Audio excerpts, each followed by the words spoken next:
عليكم ورحمة الله وبركاته.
Alhamdulillah, alhamdulillahilladzi la ilaha illa huwal halimul azim. Asyhadu an la ilaha illallah wahdahu la syarika la al-malikul quddus salam. Wa asyhadu anna Muhammadan abduhu wa rasuluhu shadiqul wa'dil amin. Allahumma salli ala Muhammadin abdika wa nabiyyika wa rasulika Nabiul Ummi wa alihi wa sahbihi wa sallam amma ba'd. Ya ayyuhal muslimun al-hadirun usikum wa iyyakum taqwallah faqad fazal muttaqun wa husnukum ala ta'atillahi wa ta'ati rasulih la'allakum turhamun. Kama qala Allah ta'ala fi kitabil karim a'udzu billahi minasyaitonir rajim. Ya ayyuhallazina amanu taqullaha haqqa tuqatih wa la tamutunna illa wa antum muslimun. Wa qala ta'ala fi ayatin ukhra inna a'tainakal kautsar fasholli li rabbika wanhar inna syani'aka huwal abtar. Wa qala Rasulullah sallallahu alaihi wasallam fi hadisihi usru sufufakum wa karibu bainaha wa hasu bil annati awallazi nafsi biyadihi inni la ara syaitana yadkhulu min hilalis saffi ka'annaha al-khazar. Sadaqallahul azim wa sadaqa rasulul karim wa nahnu ala dzalika minasyahidin wasyakirin. Kaum muslimin jamaah Jumat yang insyaallah kita harus meyakini bahwa Allah senantiasa melapangkan rahmat-Nya, berkahnya yang begitu banyak di hari Jumat yang penuh berkah ini. Karena itu, mari kita tidak pernah berhenti belajar bahwa pada asma Allah saja ada banyak pelajaran. Salah satu asma Allah adalah masjid kita ini yang dinamakan yang Ar-Rahman, Maha Pengasih, Maha Pemberi. Kalau kita hubungkan dengan ayat di surah Al-Kautsar, di mana Allah Subhanahu wa taala mengingatkan kita bahwa inna a'tainaka, sesungguhnya kata Allah, sayalah yang Maha Memberi.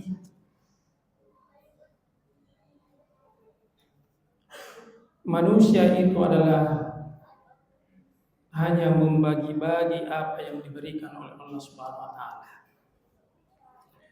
Karena itu meningkatkan kadar keimanan kita kepada Allah Subhanahu wa taala, maka mari kita selalu berusaha untuk mengikuti, melaksanakan sifat Allah Subhanahu wa taala, yaitu selalu memberi, baik memberi nikmat kepada orang lain maupun memberi nasihat-nasihat agama kepada orang lain. Bukti ketakwaan kita yang kedua kepada Allah Subhanahu wa taala adalah ketika kita mampu membiasakan diri untuk mengirimkan salam dan salawat kepada Rasulullah sallallahu alaihi wasallam. Dalam sebuah hadits qudsi disebutkan Allah Subhanahu wa taala berfirman kepada Nabi kita Muhammad sallallahu alaihi wasallam, "Wahai Muhammad, tidaklah aku menciptakan langit, bumi dan segala isinya kecuali karena Engkau." Lalu Nabi bertanya kepada Allah Subhanahu wa taala, "Kalau begitu saya diciptakan untuk siapa ya Allah?" Allah menjawab, "Sesungguhnya Engkau kuciptakan khusus untuk menjadi kekasihku." Lalu Allah bertanya kepada Nabi Muhammad, "Wahai Muhammad, kalau begitu aku ini untuk siapa?" Lalu Allah sendiri menjawab, "Sesungguhnya aku ini adalah untuk umatmu yang selalu mengirimkan salam dan salawat kepada." Karena itu jamaah Jumat bukan Allah, kalau kita ingin mendekati Allah Subhanahu wa taala, maka salah satu pendekatan yang bisa kita lakukan, mari kita mengirimkan banyak-banyak salam dan salawat kepada Rasulullah sallallahu alaihi wasallam. Jamaah Jumat yang dimuliakan Allah, kita kembali ke ayat Al-Kautsar,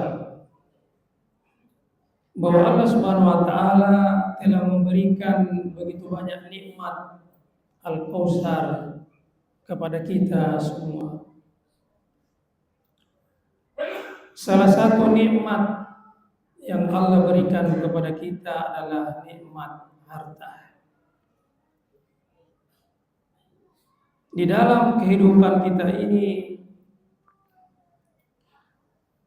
setiap manusia yang memiliki tanggung jawab baik terhadap dirinya, kepada keluarganya, kepada orang lain, pasti berusaha untuk menghidupi dirinya dan keluarganya dengan cara mencari dan mengumpulkan harta untuk menjadi bekal dalam menjalani kehidupan ini.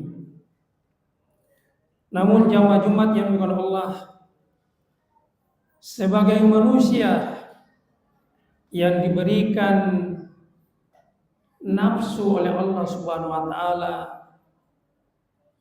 terkadang di saat kita menyadari betapa pentingnya harta itu, disitulah kadang kita melakukan kehilapan, kesalahan, dan dosa kepada Allah Subhanahu wa taala. Karena itu, ketika Allah Subhanahu wa taala menegaskan di dalam firman-Nya bahwa Akulah yang telah memberikan nikmat harta kepada kamu, maka salah satu balasan yang harus kita berikan adalah fasholli li rabbika wanhar. Maka hendaklah engkau menjaga salat dan berkurban di dalam kehidupan kita ini. Tentu kita bisa bertanya, mengapa Allah Subhanahu wa taala setelah memberikan nikmat yang banyak di dalam kehidupan kita ini, Allah hanya memerintahkan dua hal, yaitu menjaga salat dan berkurban? Maka salah satu jawabannya jamaah Jumat yang dimuliakan Allah adalah sesungguhnya salat itu sangat erat kaitannya dengan kehidupan kita, di mana di dalam kehidupan kita ini kita tidak luput dari perbuatan khilaf, salah, dan melakukan dosa. Karena itu, dengan adanya salat ini, salat itu adalah berfungsi untuk menggugurkan dosa-dosa kita di dalam mencari harta, di dalam menjalani kehidupan kita ini. Di dalam hadis dijelaskan, innal abda isa qama yusalli, sesungguhnya seorang hamba yang berdiri salat, kita yang berdiri salat, ata bisunubihi ala ra'sihi wa atikihi, sesungguhnya Allah itu meletakkan dosa-dosa kita di atas kepala dan pundak. Fakullama raka'u sajada atas sakatan, maka ketika kita rukuk dan sujud, maka berguguranlah dosa-dosa yang kita lakukan di dalam kehidupan kita ini. Karena itu jamaah Jumat yang dimuliakan Allah, pelajaran pertama yang kita bisa petik dari hadis ini, bahwa seberapa banyak pun dosa kita di dalam kehidupan kita ini, selama kita menjaga sholat kita, maka insya Allah salat itu akan menjadi pembersih, akan menjadi penggugur dari segala dosa dan kehilapan yang kita lakukan di dalam mengarungi kehidupan kita ini. Pertanyaan kedua jamaah Jumat dengan Allah, salat yang mana yang mampu menggugurkan dosa? Apakah salat yang khusyuk atau yang tidak khusyuk? Maka jawaban dari pertanyaan ini dijelaskan dalam sebuah dialog, sebuah riwayat, di mana seorang sahabat bertanya kepada Rasulullah SAW, ya Rasulullah, sesungguhnya ketika saya sholat, saya selalu mengingat urusan-urusan dunia saya. Apakah salat saya mendapatkan pahala? Rasulullah SAW menangis mendengarkan pertanyaan dari salah seorang sahabat. Lalu Rasulullah menjawab, wahai sahabatku, kalau engkau meninggalkan sholat, wahai sahabatku, sesungguhnya iblis itu selalu mengambil bagian di dalam sholat kita. Maka itulah sebabnya setiap kita sholat pasti ada saja ingatan-ingatan yang mengganggu kekhusyuan kita ketika melaksanakan sholat. Karena Rasulullah SAW sendiri mengatakan, sesungguhnya iblis itu selalu mengambil bagian dari sholat kita. Ketika engkau meninggalkan sholat karena engkau merasa tidak bisa khusyuk, maka kata Rasulullah, sesungguhnya engkau telah menjadikan iblis itu menjadi pemenang. Kemudian Rasulullah SAW menjelaskan, ketika engkau mengingat urusan-urusan duniamu, lalu engkau kembali mengingat Allah Subhanahu wa Ta'ala, maka saat itulah Allah datang kepada jemaah Jumat yang dimuliakan Allah. Pelajaran yang bisa kita ambil dari riwayat ini, bahwa kita jangan merasa putus asa kalau kita belum mampu khusyuk dalam sholat. Ternyata menurut Rasulullah SAW, ketika kita berusaha kembali mengingat Allah Subhanahu wa Ta'ala dalam sholat kita yang diganggu oleh iblis di saat itu, Allah datang menyambut kita. Jemaah Jumat yang dimuliakan Allah, salah satu penyebab ketidakkhusyuan kita di dalam sholat dijelaskan dalam hadis Rasulullah yang Hatib bacakan tadi. Rasulullah memerintahkan kita rusuh subuh qaribu bainaha, dan saling mendekatlah engkau, wahasu bil anaki, dan bersentuhanlah antara lengan dengan lengan yang lain.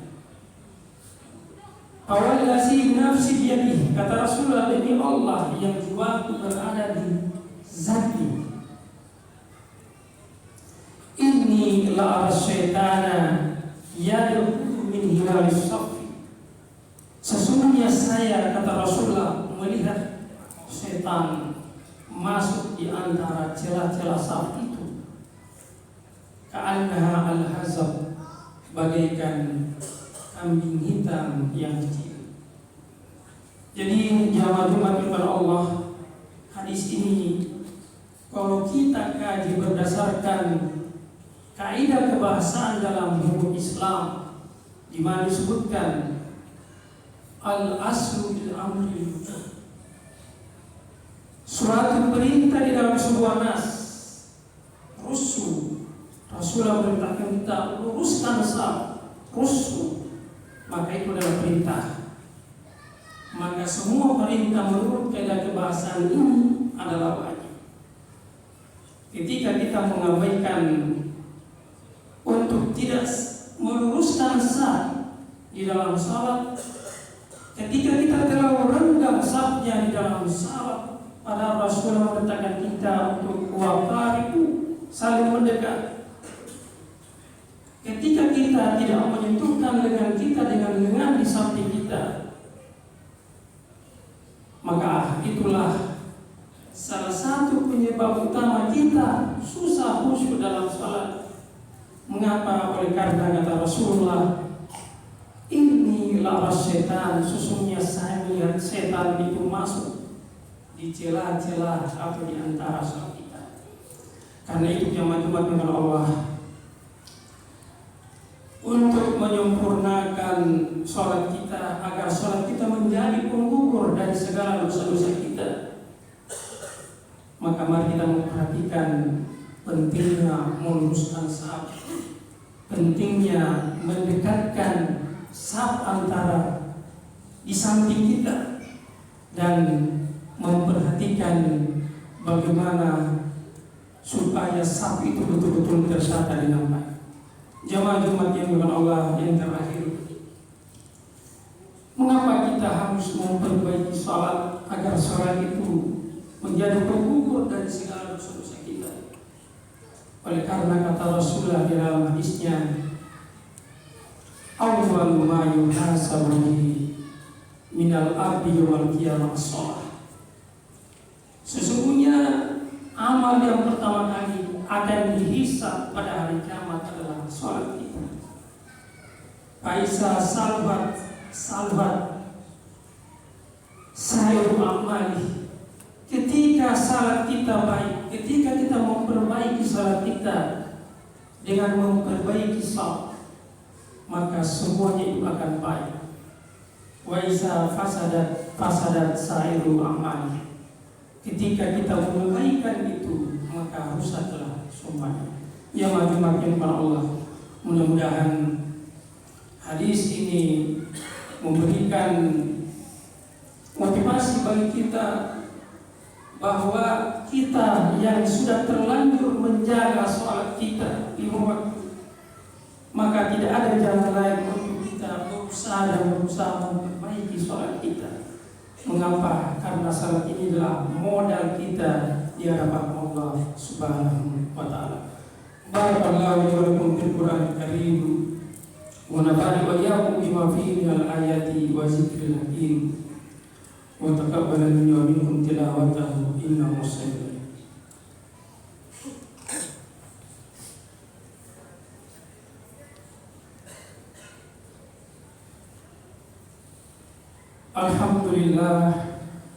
Alhamdulillahi ja'ala yawmal jum'ah afdal ayyamil usbu' wa ihtassaw bi sa'ati du'a'i biha mujabun masmu'. Asyhadu an la ilaha illallah wahdahu la syarika lah wa asyhadu anna Muhammadan abduhu wa rasuluh. Allahumma shalli ala Muhammadin min awwalina wal akhirin wa bil mala'il a'la ila yaumil qiyamah. Ya ayyuhal muslimun hadirun ittaqullaha summa kunta wa atbi sayyi'atal hasanata tamhuha wa khaliqin nasa khuluqin hasanin. Wa qala azza wa jalla man qala innallaha wa malaikatahu yusholluna 'alan nabi ya ayyuhallazina amanu shallu 'alaihi wa sallimu taslima. Allahumma shalli 'ala Muhammad. Allahumma ighfir lil muslimina wal muslimat wal mu'minina wal mu'minat al ahya'i minhum wal amwat ya qadir darajat. Allahumma ighfir lana dzunubana wa liwalidina wa li jami'il muslimina wal muslimat wal mu'minina wal mu'minat al ahya'i minhum wal amwat wa tabi bainana wa bainahum bil khairat. Rabbi ighfir warham wa anta arhamur rahimin. Allahumma ati nufusana taqwaha wa zakkiha anta khairu man zakkaha anta waliyuha wa maulaha. Allahumma inna na'udzubika min jahdil bala wa darakish syaka wa su'il qada wa syamamatil a'da. Rabbana atina fid dunya hasanah wa fil akhirati hasanah wa qina azabannar. Ibadallah, innallaha ya'murukum bil 'adli wal ihsan wa ita'i dzil qurba wa yanha 'anil fahsya'i wal munkar wal baghi ya'idhukum la'allakum tadhakkarun wa la zikrullahi akbar wallahu ya'lamu ma tasna'un.